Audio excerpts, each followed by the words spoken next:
Everyone, this is Kuldeep Kaur Taliwal and you are watching my channel Kuldeep's biology. आज हम discuss करेंगे replication of DNA, जो कि मैं डिस्कस कर रही हूँ फ्रॉम पाथफाइंडर। मैंने पाथफाइंडर से मॉलिक्यूलर बायोलॉजी स्टार्ट की है। अगर आप प्रेपरेशन कर रहे हैं CSIR के लिए तो आप मेरे साथ साथ मॉलिक्यूलर बायोलॉजी कर सकते हैं। तो ऐसे ही मॉलिक्यूलर बायोलॉजी के और वीडियोज़ के लिए आप मेरा चैनल सब्सक्राइब कर सकते हैं और बेल आइकन को दबा लीजिए ताकि मैं जब भी वीडियो अपलोड करूं आप तक पहुंच जाए। चलिए स्टार्ट करते हैं डीएनए रेप्लिकेशन के बारे में। डीएनए रेप्लिकेशन होता क्या है? डीएनए रेप्लिकेशन का मीनिंग होता है डीएनए की कॉपी का बनना। ठीक है, जब भी डीएनए एक जनरेशन से अगली जनरेशन पे जाता है तो जरूरी है कि डीएनए की कॉपी बने, तभी वो नेक्स्ट जनरेशन में जा पाएगी। तो डीएनए की कॉपी का बनना ही डीएनए रेप्लिकेशन होता है। और अगली बात है रेप्लिकॉन। रेप्लिकॉन क्या होता है? Unit of DNA in which a individual act replication occur. Act of replication जहां पर होता है उस यूनिट को हम रेप्लिकॉन बोलते हैं। Because replication does not occur randomly. और इसका मीनिंग क्या है कि रेप्लिकेशन ऐसे ही कहीं से भी नहीं होता, उसका स्पेसिफिक जगह होती है। उस स्पेसिफिक पॉइंट को, इस स्पेसिफिक जगह को हम यूनिट को बोलेंगे रेप्लिकॉन। और रेप्लिकॉन में भी लीनियर और सर्कुलर। बैक्टीरिया में जो रेप्लिकॉन है, यहाँ पे बैक्टीरिया लिखा है, बैक्टीरियल रेप्लिकॉन यूजुअली सर्कुलर होते हैं। नेक्स्ट है मोनो रेप्लिकॉनिक एंड मल्टी रेप्लिकॉनिक। हमें नाम से ही पता चल रहा है कि मोनो का मीनिंग वन और मल्टी का मीनिंग मैनी। ठीक है, मोनो रेप्लिकॉनिक का मीन्स है कि वन ही एक ही रेप्लिकॉन है, तो उसे हम बोलेंगे मोनो रेप्लिकॉनिक। मल्टी रेप्लिकॉनिक का मीनिंग है कि काफ़ी सारे रेप्लिकॉन होते हैं, तो हम उसे बोलेंगे मल्टी रेप्लिकॉनिक। मोनो रेप्लिकॉनिक का फर्स्ट पॉइंट है कि सिंगल ओरिजिन होगा, सर्कुलर क्रोमोसोम में सिंगल ओरिजिन होगा। मल्टी रेप्लिकॉनिक में replication origin on single chromosome will be many. Multiple origin of replication present होंगे एक सिंगल क्रोमोसोम में। ठीक है, इसकी एग्जाम्पल हम लेंगे, मोनो रेप्लिकॉनिक की एग्जाम्पल है बैक्टीरियल सेल, ई कोलाई।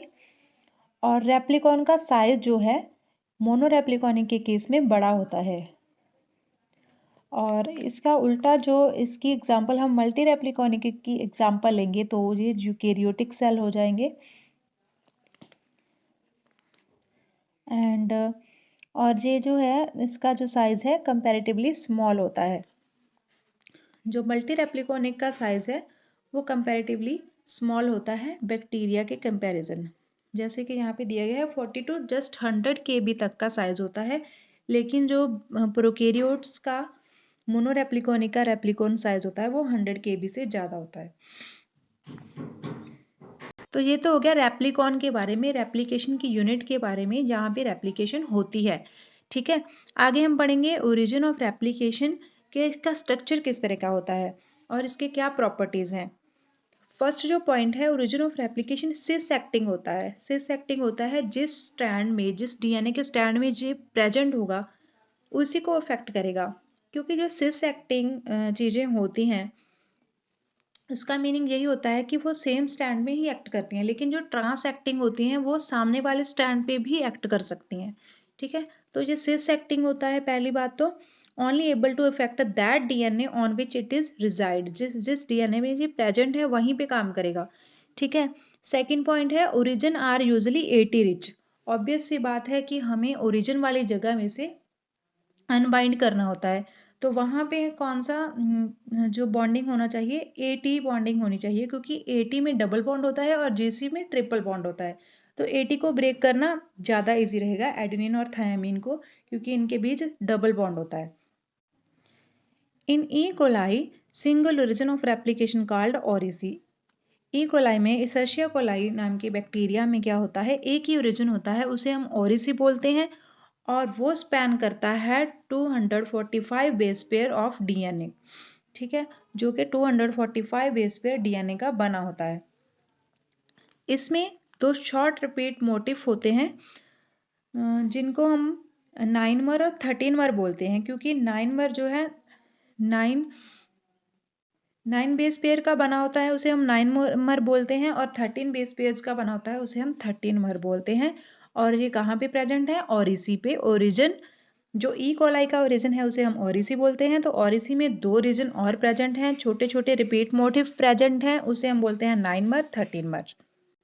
13 मर की 3 कॉपीज प्रेजेंट होती हैं और 9 मर की 5 कॉपीज प्रेजेंट होती हैं। ठीक है जी, मैंने ओरिसी का डायग्राम बनाया है, इसमें 13 मर दिखाया गया है और जी ऑरेंज कलर की 1 2 3 कॉपीज प्रेजेंट हैं 13 मर की।